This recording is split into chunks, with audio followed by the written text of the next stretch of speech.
Bismillahirrahmanirrahim. Assalamualaikum warahmatullahi wabarakatuh.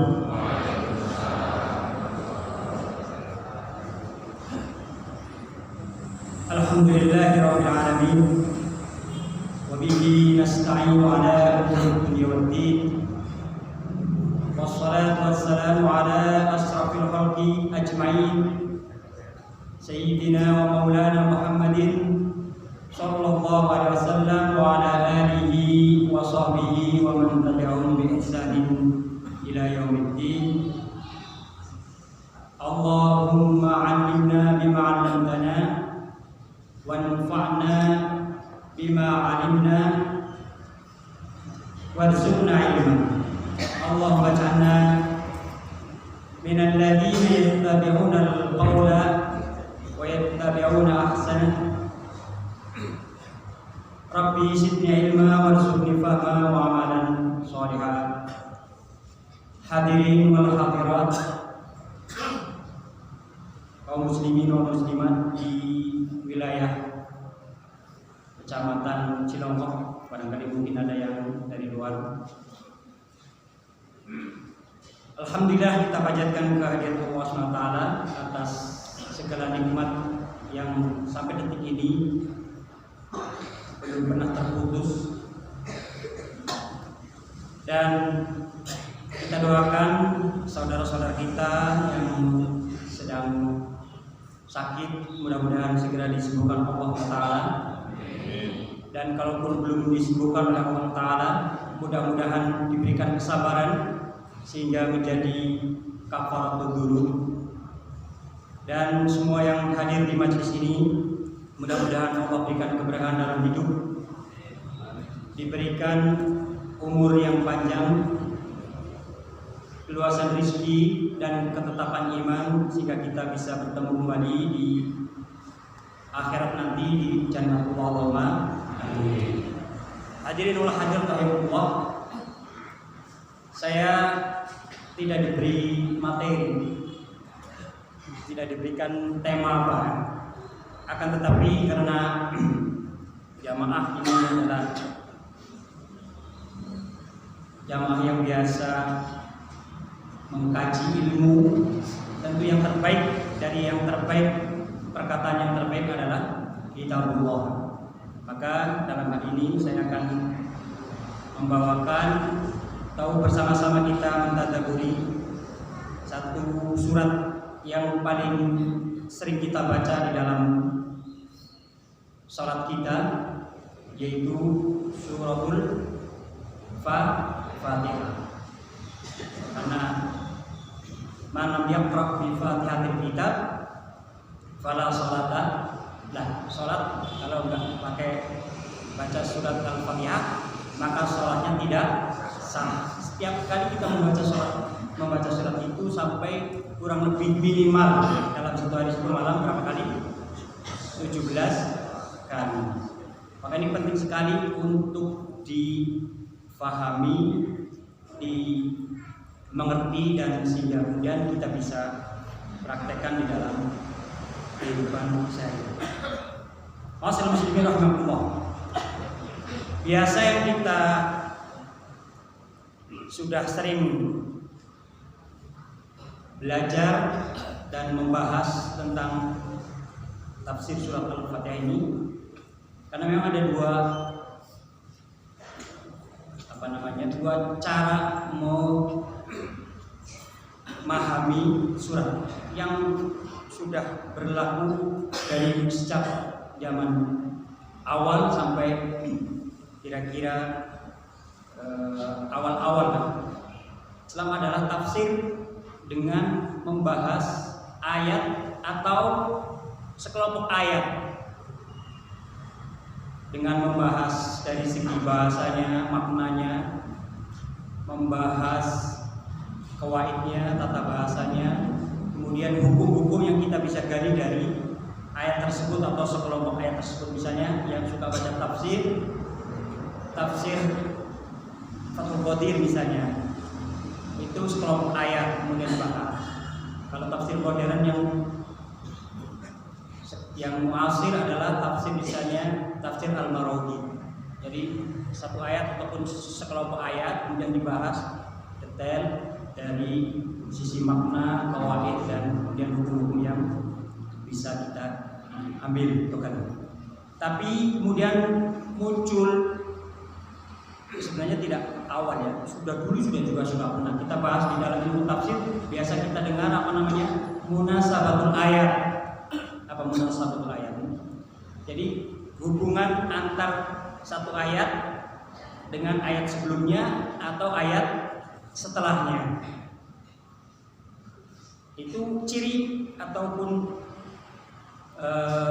awal dari cikal bakal tafsir yang biasa kita sebut dengan sekarang namanya tafsir tematis. Jadi ada tafsir al-mawdi'i, tafsir berdasarkan tempatnya tadi, jadi ayat atau kelompok ayat dibahas. Ada yang namanya tafsir al-mawdu'i. Mawdu' berarti apa? Tema. Jadi kita akan bahas membaca satu surat itu kita jadikan seakan-akan itu memang satu surat. Kalau surat, Bapak Ibu semuanya kalau menulis surat biasanya intinya apa? Jangan kalau kita yang siswa mau minta duit kepada orang tua gimana? Salam, kemudian memberikan kabar baik, habis itu masuk ke inti, baru ke penutup. Begitu juga dalam setiap surat di dalam Al-Quran. Nanti kita akan membedakan bagaimana satu surat itu yang awal merupakan muqaddimah, pembukaan ataupun biasanya apa ya, preambul ya. Kemudian isi dan yang terakhir adalah penutup sebagai penguat atau kesimpulan dari atau menekankan dari yang sudah dibahas tadi. Nah seperti itu yang ingin kita bahas di dalam kajian pada pagi. Dan sebelumnya saya akan bacakan dulu a'udzubillahi minasyaitonirrajim, atau mungkin bareng-bareng ya karena sudah hafal semua ini. A'udzubillahi minasyaitonirrajim. Ya.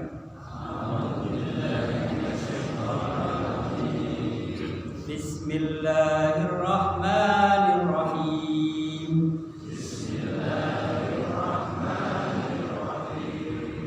Alhamdulillahi rabbil alamin.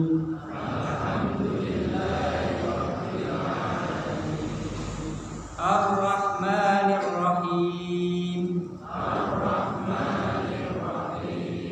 Maliki yaumiddin. Iyyaka na'budu wa iyyaka nasta'in.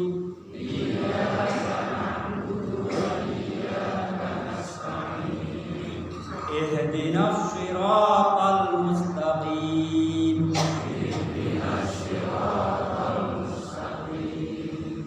Siratal ladzina an'amta 'alaihim.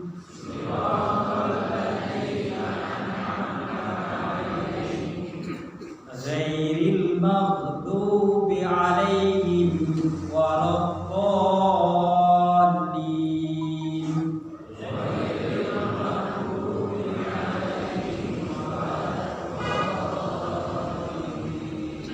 Amin. Shadaqallahul adzim wa shadaqa rasulun nabiyul karim. Bismillah. Bismillahi khairil asma, dengan menyebut asma Allah, sebaik-baik nama. Allah adalah,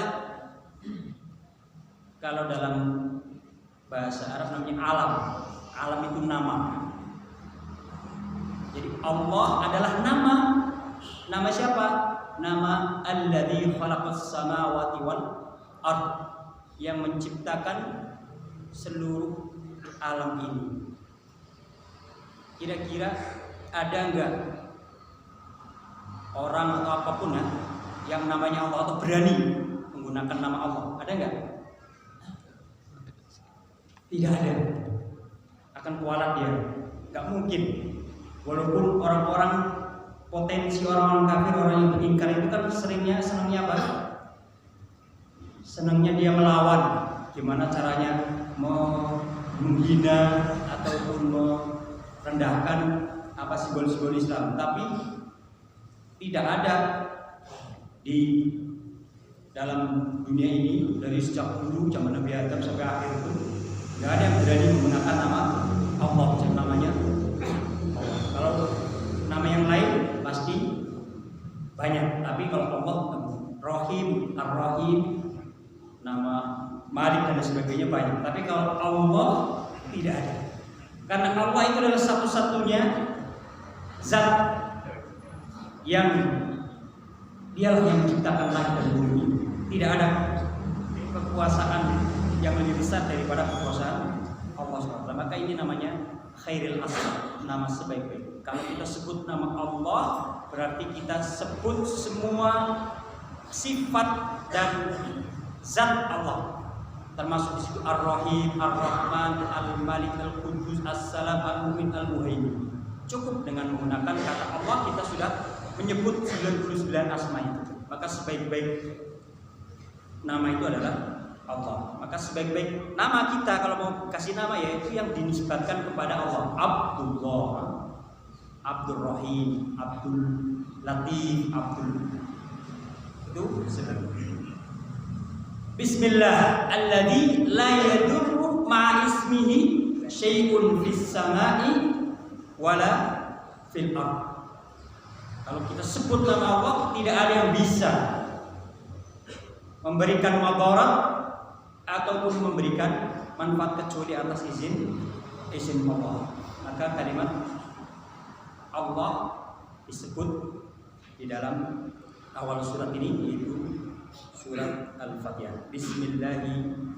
Bismillahirrahmanirrahim. Nah, surat ini termasuk surat pendek, surat yang ayat-ayatnya ayat-ayat pendek, bahkan min qisaris suwar. Akan tetapi walaupun pendek, dia disebut sebagai ummul kitab, ibu Alkitab, yaitu kitab Al-Quran. Makanya merupakan salah satu surat yang paling agung. Buktinya kita baca terus di dalam sholat kita. Sejatinya kalau kita buka atau kita isinya adalah khulasah, ringkasan ataupun kesimpulan daripada akidah Islam. Jadi kita Bismillahirrahmanirrahim. Sampai tadi kita baca terakhir itu isinya adalah khulasah, kesimpulan dari akidah Islam, keyakinan Islam, dan sebuah ahdun wathiqah. Ahdun wathiq apa namanya? Perjanjian yang sangat kuat antara kita dengan Allah, antara manusia dengan Tuhannya, yang dimana Allah Subhanahu wa Ta'ala menerangkan kepada kita bagaimana hubungan kita terhadap Khaliqul Wujud yang menciptakan semua yang ada di alam ini, dan sekaligus juga sebuah harapan, sebuah doa agar Allah Subhanahu wa Ta'ala memberikan jalan petunjuk kepada kita. Lalu kemudian tidak hanya sekedar memberikan petunjuk, tapi sekaligus memberikan taufik. Nanti apa ini? Apa bedanya petunjuk dan taufik?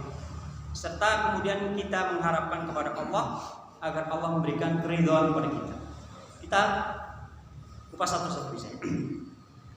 Kalau Bapak Ibu membeli satu jihaz, HP atau TV atau apa, biasanya pasti dilengkapi dengan yang namanya apa itu? Katalog ya. Katalog yang dipakai untuk agar kalau kita mau menggunakan alat itu dengan baik, maka kita harus baca katalog ini. Lalu kemudian Allah Subhanahu wa Ta'ala nurunkan kita dari Nabi Adam itu diturunkan ke bumi, di mana bumi ini luasnya kita belum pernah kelilingi. Lalu bagaimana apa yang ada di muka bumi, apa tujuan kita dan sebagainya itu kita tidak tahu. Kita tidak tahu, tidak pernah tahu. Bahkan seluruh manusia ini, walaupun dengan kecerdasan akal yang maksimal, dengan kecerdasan apapun, tidak akan mampu untuk menemukan Tuhan. Siapa yang menciptakan alam ini, siapa zatnya, seperti apa, kemudian bagaimana menyembahnya, caranya seperti apa, tidak akan pernah mampu. Maka kemudian Allah turunkan melalui rasulnya itu untuk menunjukkan inilah Allah yang menciptakan alam ini, yang harus disembah, dan begini cara menyembahnya. Peradaban Yunani Romawi yang dulu merupakan peradaban yang sudah maju tidak pernah bisa mampu menemukan adanya zat Tuhan yang sejatinya yang menciptakan alam dan bagaimana, sehingga mereka menerjemahkan pencipta alam ini dengan berbagai macam Tuhan yang sebenarnya bukan siapa-siapa. Dia adalah juga makhluk.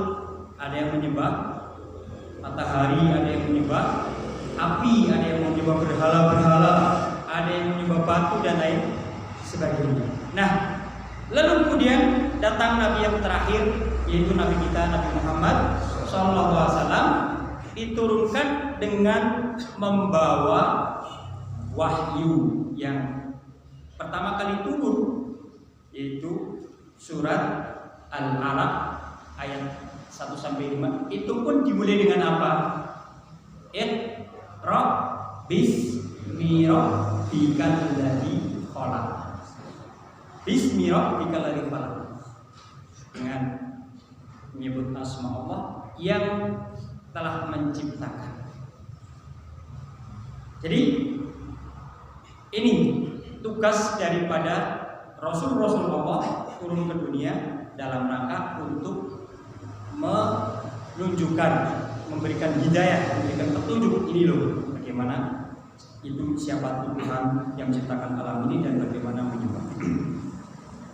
Nah, makanya di dalam surat Al-Fatihah tadi, ihdinas siratal mustaqim, tunjuki kami ke jalan yang lurus. Jalan yang lurus itu jalan seperti apa? Kalau dari Cilawang ini ke misalnya kemana? Masjid Agung. Jalan yang lurus yang mana?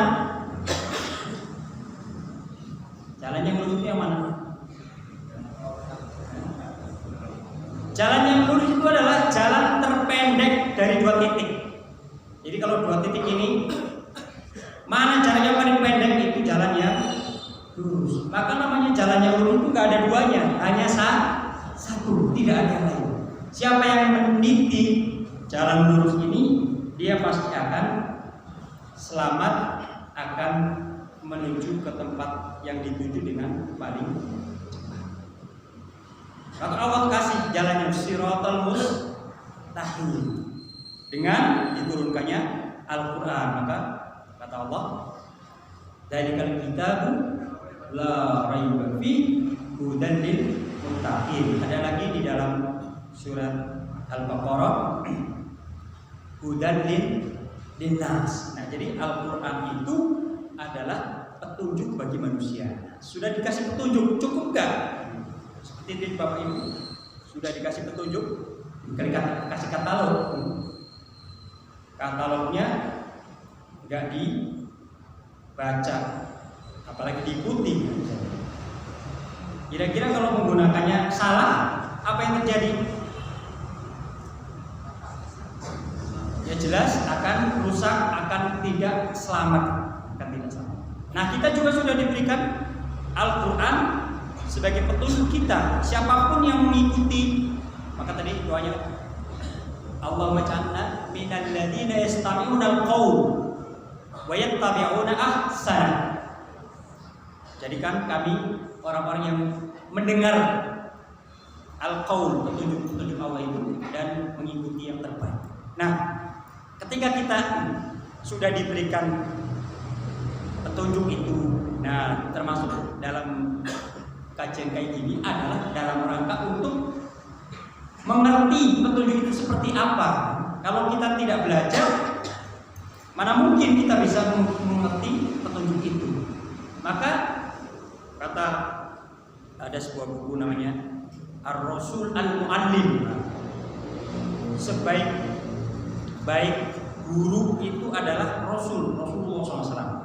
Kalau kita lihat sejarah dari zaman A sampai Z, dari sejak Nabi Adam sampai terakhir, nggak ada seorang guru yang diikuti oleh paling banyak orang kecuali siapa?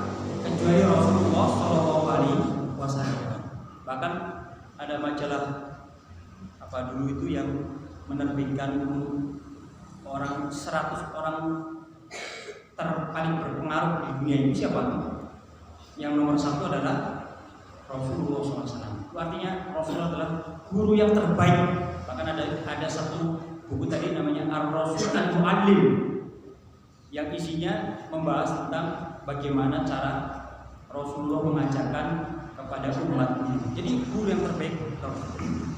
Nah, kita sudah membaca. Kalau kita sudah belajar, tahu kemudian bagaimana. Nah, kita tadi agar Allah memberikan taufik. Memberikan taufik artinya Allah memberikan kekuatan kepada kita, memberikan kemampuan kepada kita, memberikannya kepada kita agar kita bisa melaksanakan perintah-perintah itu. Itu namanya mendapatkan taufik. Kita alhamdulillah sudah beriman kepada Allah SWT. Lalu kemudian kita mengikuti semua rukun Islam. Rukun Islam ada berapa? Ada 5. Kita misalnya satu rukun Islam ada mulai membaca syahadat. Membaca syahadat itu kita ibaratkan sebagai apa ini? Ibu jari. Lalu kemudian mendirikan sholat.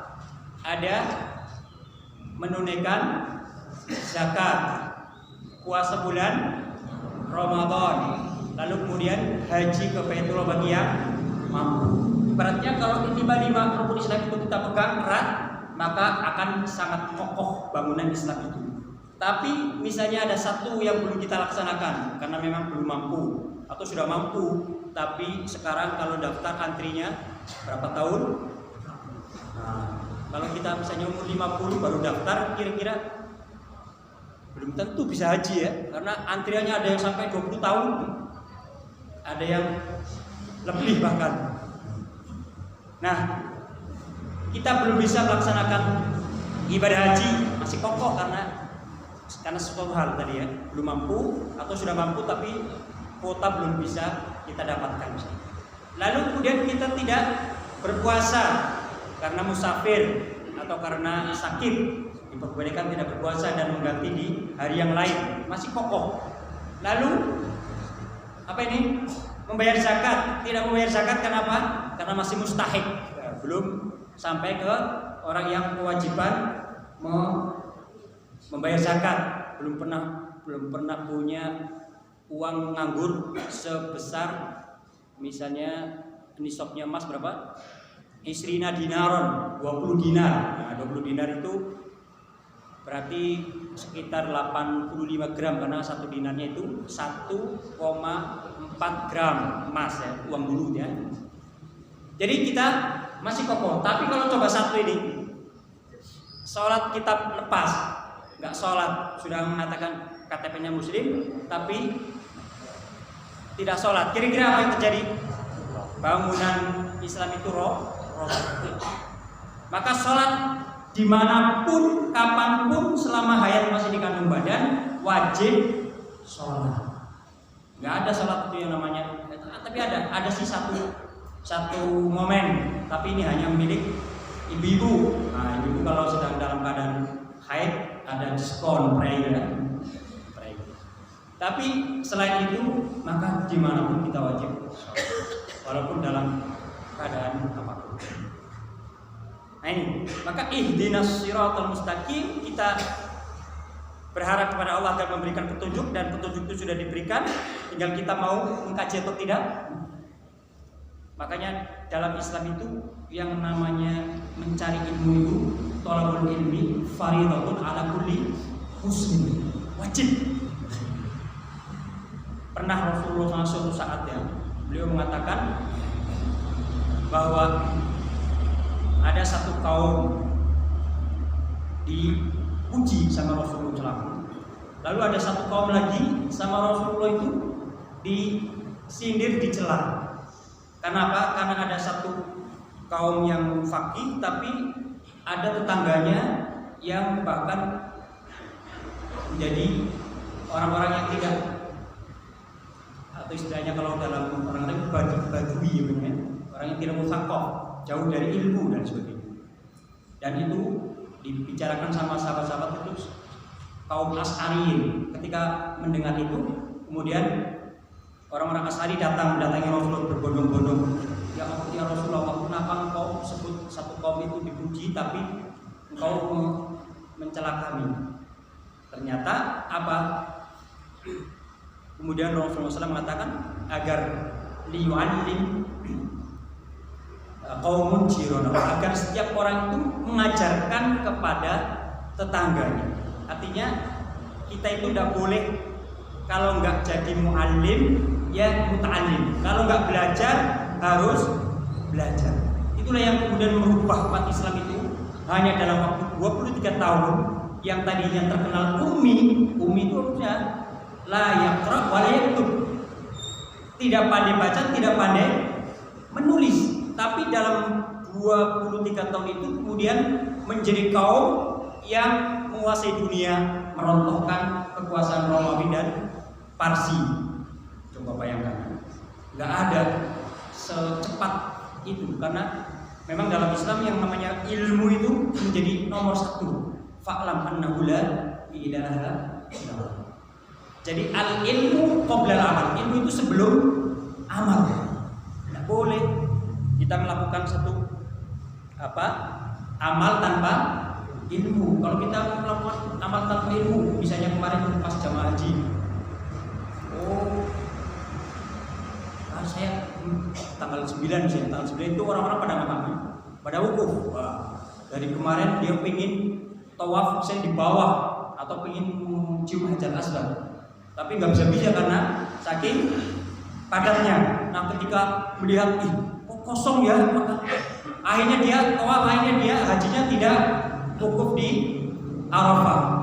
Nah ini kan namanya apa? Tanpa ilmu, akhirnya dia tidak haji walaupun dia bisa mencium hajar aswad. Ya pantas aja tanggal 9 ya orang semuanya di Arafah, di padang Arafah, gak ada yang di Masjidil Haram kecuali orang yang tidak haji misalnya. Nah ini makanya ilmu qoblal amal. Begitu juga sholat walaupun sholat baik, tapi kalau tidak dijasari dengan ilmu, lagi senang-senangnya sholat, habis subuh tadi misalnya nggak ada sebab, nggak ada apa, sholat apa? Nggak ada sholat setelah sholat subuh, kecuali sholatnya adalah ada sebabnya, atau setelah asar, atau sholat di ketika matahari betul-betul di atas kepala kita, itu tidak diperbolehkan. Maka ini ilmu sebelum amal. Dan yang ketiga dari isi surat Al-Fatihah ini adalah agar kita mendapatkan atau berharap kepada Allah agar mendapatkan ridho Allah, karena tidak ada yang lebih besar daripada kita mendapatkan ridho Allah SWT. Ridho Allah kalau kita dapat, maka sudah semuanya menjadikan kebaikan pada kita.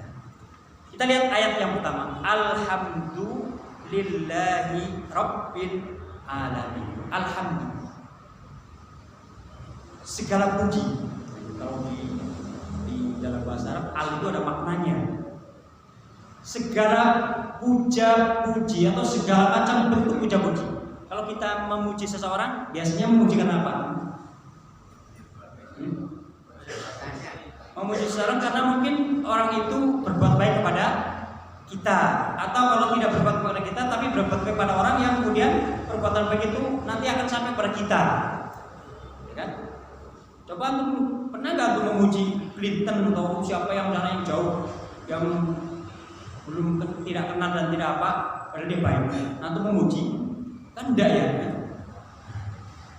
Maka Allah Subhanahu wa taala adalah satu-satunya zat yang berhak atas segala macam puja-puji itu. Alhamdulillah. Kita memuji Allah atas segala nikmat yang tidak pernah putus pada kita. Coba kalau kita mau memikirkan diri sendiri kita aja, berapa banyak nikmat yang kita dapatkan. Saat ini, alhamdulillah jantung kita bekerja dengan normal. Aliran darah kita tidak ada sumbatan. Segala macam tubuh kita ini berjalan dengan normal sehingga kemudian kita bisa bernapas dengan baik, kita bisa menghirup udara dengan baik. Coba ada kita lihat saudara-saudara kita di rumah sakit mau bernafas aja harus bayar karena harus membeli oksigen. Tidak ada yang bisa kita lakukan kecuali kita harus memuji kepada Allah Taala, zat yang memberikan segalanya kepada kita. Maka kita mengucapkan alhamdulillahi Rabbil alamin. Alhamdulillah, segala puji bagi Allah, Rabb al-alamin. Rabb itu adalah zat yang menciptakan, yang memiliki, yang memberikan rezeki, yang menjamin kita, yang memberikan jaminan kepada kita. Ada sebuah hadis ya, barang siapa yang sholat subuh berjamaah maka Allah akan menjamin orang itu pada hari itu tidak akan kena al-makruh, segala sesuatu yang kita tidak inginkan. Fi zimmatillah, zimmatillah itu dalam lindungan Allah, dalam pemeliharaan Allah. Maka kalau itu kita pahami, kita sadari dan kita mengetahui ilmunya, nggak mungkin kita akan meninggalkan sholat subuh. Kita usahakan sholat subuhnya berjamaah di masjid yang terutama yang laki-laki. Walaupun jumhur mengatakan sholat tidak wajib tapi fardu kifayah. Tapi kalau kita lihat bagaimana ancaman-ancaman dalam hadis itu, ketika Rasulullah kalau bisa saja saya misalnya nggak ikut sholat, saya akan keliling, dan kalau ada saya mendapati orang yang di situ ada laki-laki, akan saya robohkan rumahnya, kan? Ini kan berat ya, satu ancaman. Apa tadi sampai mana? Kita atau mengucapkan segala puja dan puji kepada Allah, Rabbil alamin, zat yang tadi semua. Makanya karena Rabb yang memiliki, maka tidak ada Rabb yang lain. Secara logika, kita tidak mungkin meyakini bahwa semua apa alam yang ada di muka bumi ini itu dia berjalan dengan sendirinya tanpa ada yang mengatur, ya kan? Kalau saja misalnya kita mau seperti itu, kita lihat gajah yang besar, ataupun kuda yang besar. Kadang-kadang itu dia bisa tunduk takluk pada anak kecil. Karena Allah yang menundukkan sehingga kemudian gajah itu menjadi jinak dan patuh kepada anak kecil itu. Sementara ada ular kecil misalnya, ular yang begini, tidak bisa dikuasai atau bisa takluk oleh orang yang besar, padahal orang itu jauh lebih besar daripada ular yang kecil. Kalau bukan karena Allah yang menundukkan itu semuanya, itu tidak mungkin. Maka alam ini berputar dengan sangat rapihnya, tidak ada tabrakan dan sebagainya. Itu karena dikendalikan oleh sang pencipta itu, yaitu Allah Subhanahu wa Ta'ala. Dan kalau Allah mau, terkadang apapun akan dibuat tidak sesuai dengan yang seharusnya. Misalnya kadang-kadang terjadi berbagai macam bencana alam misalnya. Nah, ini menunjukkan bahwa Allah SWT yang menundukkan alam ini, yang kita tidak bisa melakukan apapun kecuali atas izin Allah, kecuali atas perkenan Allah. Maka kita mesti harus mengucapkan alhamdulillahi rabbil alamin. Al-alamin, al-alam. Alam itu adalah segala macam makhluk selain Allah, itu namanya alam, alamin. Maka rabbil alamin. Ar-Rahman Ar-Rahim. Jadi secara singkat saya tambahkan bahwa kalimat alhamdu adalah lafaz yang bermakna paling tidak 3 makna. Yang pertama adalah sana pujian kepada Allah SWT yang mengungkap atau menunjukkan akan keagungan zat Allah yang maha sempurna, jamal, kamal, maha sempurna. Lalu kemudian yang kedua, pujian kita kepada Allah SWT atas segala macam nikmat yang diberikan kepada kita, sehingga kita sampai sedetik ini masih diberikan kesehatan dan lain sebagainya. Lalu yang ketiga adalah pujian dan rasa syukur kita kepada Allah yang telah memberikan kebaikan-kebaikan kepada kita semuanya, yang tentu kalau tanpa kebaikan Allah SWT kita tidak mungkin bisa berkumpul seperti ini, kemudian bisa menikmati alam yang sekarang adalah alam kemerdekaan ini. Masyaallah muslimin rahimakumullah. Jadi lalu kemudian Rabbil alamin, sayyidul awalim, sayyid, lord dari segala macam makhluk yang semuanya dari arsy itu yang di atas sampai farsh yang di bawah, maka ada namanya firosh, ini kan firosh. Dari yang di atas sampai minas sama ilal ardh, dari hewannya, al hayawan, tumbuhannya dan lain sebagainya, malaikat dan manusia semuanya masuk dalam kategori al-alamin, Rabbil alamin. Jadi semua selain Allah Subhanahu wa taala namanya alam. Dan Allah adalah Rabb, sementara yang lain selain Allah adalah marbub, yang dimiliki oleh Allah, yang tunduk kepada Allah, yang harus tunduk kepada Allah. Tidak mungkin kita tidak tunduk kepada Allah. Bagaimana mungkin kita tidak tunduk kepada Allah, sementara Allah yang menciptakan kita, yang memberikan anugerah segala macam nikmat itu kepada kita, kok kita tidak mau tunduk kepada Allah SWT. Jadi semua selain Allah itu adalah abdun lahu, hamba Allah dan ciptaannya, dan dia bisa berbuat segala macam sesuatu itu atas nikmat yang diberikan Allah SWT. Maka dalam ayat yang lain, falillahi, hanya milik Allah lah alhamdu, segala macam puja dan puji, rabbus samawati wa rabbul ardi rabbul alamin walaul kibriya. Hanya Allah yang boleh sombong, hanya Allah yang boleh takabur fis samawati wal ard wa huwal azizul hakim. Dialah yang maha perkasa lagi maha bijaksana. Itu baru alhamdulillahi rabbil alamin. Lalu ar-Rahman ar-Rahim, kita ini hidup di dalam rahmat Allah. Ar-Rahmat, rahmat kasih sayang Allah, dan ilmu itu meliputi dan melimpah kepada kita semuanya. Kalau bukan karena rahmat Allah, bukan karena ampunan Allah SWT, tentu maksiat ataupun dosa-dosa kita akan menghancurkan kita.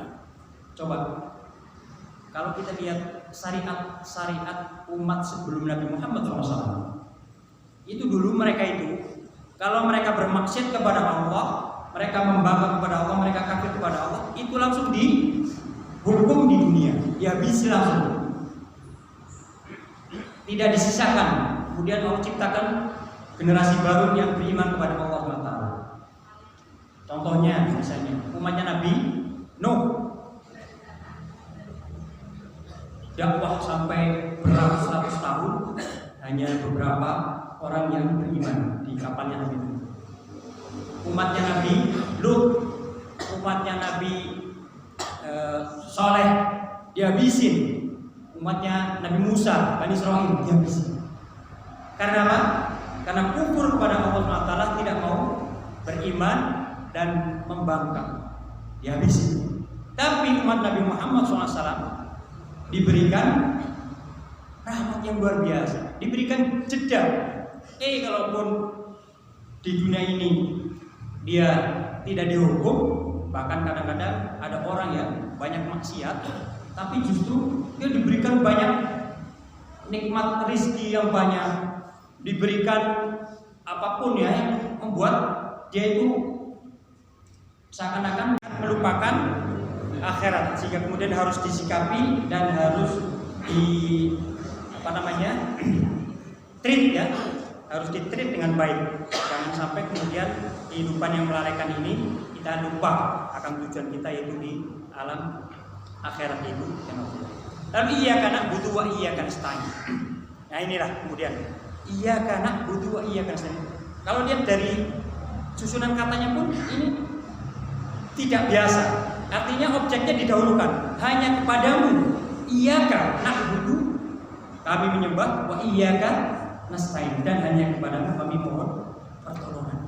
Sebenarnya kalau bahasa yang biasa kan na'budu iyyaka, nasta'inu iyyaka, objek di belakang. Tapi ini tidak, ini menunjukkan hanya kepadamu kami menyembah dan hanya kepadamu kami memohon pertolongan. Semua orang, semua makhluk butuh kepada Allah Subhanahu wa taala, sebagaimana doa kita yang sering kita baca, Allahumma a'inni ala dzikrika wa syukrika wa husni ibadatik. Wa idza sa'alta fas'alillah, wa idza ista'anta fasta'in billah. Kita diberikan kesempatan kepada oleh Allah, siapa yang mau berdoa akan diijabah, siapa yang meminta akan dijawab. Pasti tidak akan, cuma bedanya kadang Allah ijabah langsung di dunia, kadang Allah simpan untuk suatu saat karena belum pas dengan kita, belum terbaik dengan kita, atau kadang bahkan disempurnakan oleh Allah Taala, diijabah ketika di akhirat sehingga sempurna betul apa yang akan dibalas oleh Allah Taala. Lalu ihdinas siratal mustaqim, tadi siratal ladzina an'amta 'alaihim, jalan yang lurus, jalan yang terpendek, yang merupakan jalan keselamatan. Maka yang namanya siratal mustaqim itu satu.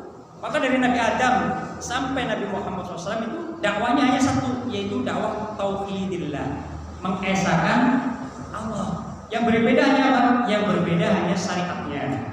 Karena dari zaman Nabi Adam belum ada orang, bagaimana mau menikah? Ya, artinya setiap Nabi Hawa melahirkan pasti melahirkannya double, laki dan perempuan. Tapi nggak boleh dinikah kecuali yang beda, istilahnya bukan lettingnya itu. Nah itu namanya syariatnya berbeda. Lalu ihdinas siratal mustaqim siratal ladzina an'amta 'alaihim ghairil maghdubi 'alaihim waladdallin, yaitu jalannya orang-orang yang akan berhanipat kepada mereka, bukan jalannya orang yang murka. Al-maghdub cinta dan waliyah. Dan ini barangkali sebagai bentuknya siratal ladzina an'amta 'alaihim ghairil maghdubi 'alaihim. Alhamdulillah. Kenapa kita nggak bikin aja Alhamdulillahirrahman, Alhamdulillahirrahim, Alhamdulillatif, kan maknanya sama ya. Tapi itu tidak, karena kita uhsi sana'an anik anta kama afnaita ala nafsik. Saya memuji sebagaimana engkau memuji engkau. Jadi Allah memuji dirinya seperti apa, ya aku ikut gitu saja.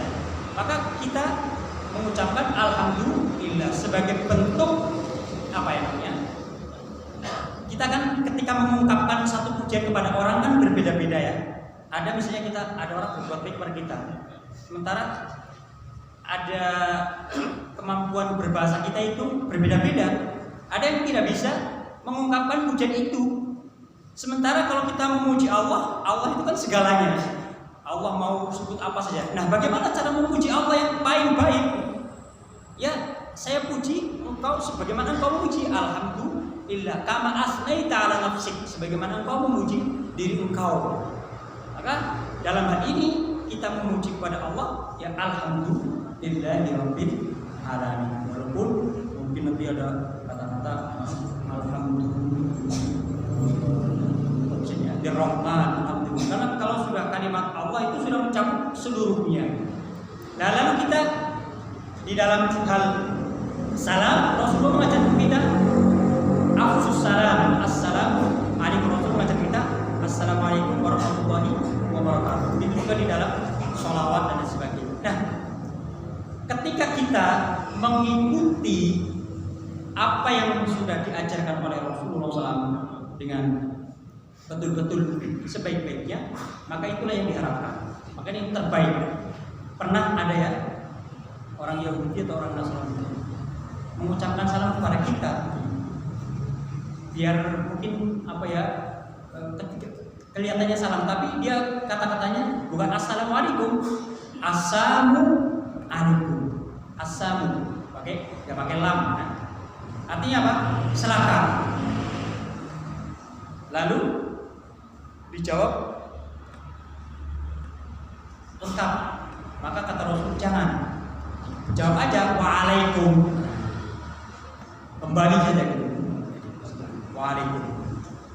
Nah, kalau kita mengucapkan assalamualaikum lalu berbagai macam bentuk salam.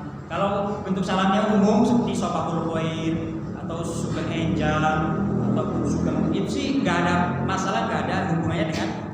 Tapi kalau sudah ada hubungannya dengan akidah, misalnya ada kalau apa namanya tadi bilang om swastu misalnya, itu kan itu dalam bahasa orang-orang Hindu itu adalah satu pujian kepada Tuhan mereka. Nah, kalau kita ikut-ikut artinya apa? Artinya kita ikut syirik karena kita menduakan. Kalau kita hanya mengucapkan puji syukur, mengucapkan segala puji kepada Allah yang menciptakan alam ini, sementara Tuhan mereka berbeda. Maka bagi kita yang beragama Islam dan betul-betul konsisten tunduk kepada agama kita dengan lurus, dan insya Allah itu yang paling selamat, dan ikuti apa namanya sunnah salafus sholih, 3 generasi terbaik itu, 3 generasi terbaik. Imam-imam 4 itu untuk mengucapkan selamat Natal itu haram punya. Imam-imam 4 itu Imam Hanafi, Imam Syafi'i, Imam Malik, Imam Hambali, itu haram.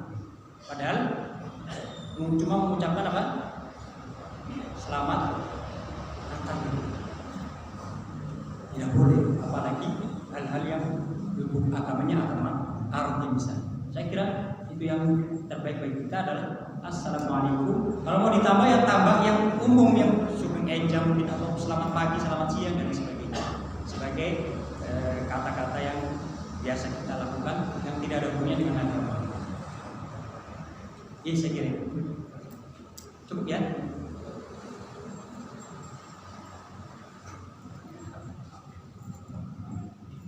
Baik, kalau sudah cukup dan saya akhiri, mari kita berdoa bersama kepada Allah SWT agar Allah selalu memberikan hidayahnya, tunjuknya, terutama dalam taufiknya pada kita semuanya. Allahumma amin. Sehingga kita menjadi orang-orang yang soleh, orang-orang yang muttaqin, orang-orang yang mengerjakan perintah-perintahnya dan menjauhi larangan-larangannya, dan insya Allah mudah-mudahan kita bertemu kembali di channel Allahumma amin.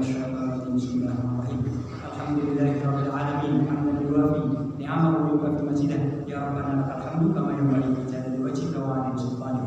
Allahumma aslih lana dinana alladhi huwa ismu amrina, wa aslih lana dunyana allati fiha ma'ashuna, wa aslih lana akhiratana allati fiha ma'aduna, waj'al al-hayata ziyadatan lana fi khair, waj'al al-mauta rahatan lana min kulli syarr.